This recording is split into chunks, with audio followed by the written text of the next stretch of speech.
Hello guys, magandang araw nga po pala sa inyo. Welcome nga po pala sa aking vlog. At iyan, kumusta na po ang lahat? At tayo nga po pala ay tinanghali na dyan magluto ng ubi maha. At syempre po ay sobrang init po dito, kaya po tayo masyadong tanghalin talaga timpla ng ating ubi maha. Syempre, ingat nga po pala sa buong maghapon at ingat nga po pala ang lahat. Sobrang init nga po pala ngayon dito.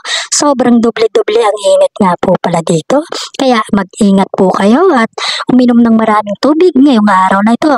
Yan, habang po tayo nagtitimpla ng ubi maha natin. At yan, nilagay na po natin ang ating gata syempre. At ilalagay na natin syempre ang ating gata. At yan, inamoy pa nga po niyan at akala mo naman yata ito ay babuhat. Pero bagong gawa naman to syempre. At namimiss lang yata nito ang umamoy ng ating gata.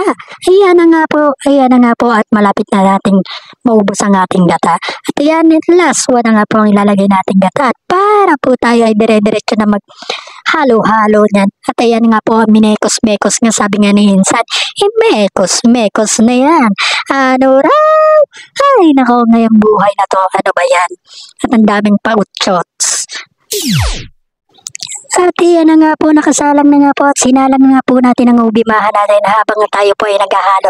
At iyan na nga po, may pagtingin pa nga po sa camera at nagpapapogi pa at atong taong to. At mukhang talagang ayan na. At iyan na, inilipat niya na nga po at nainip po ata maghalo nga.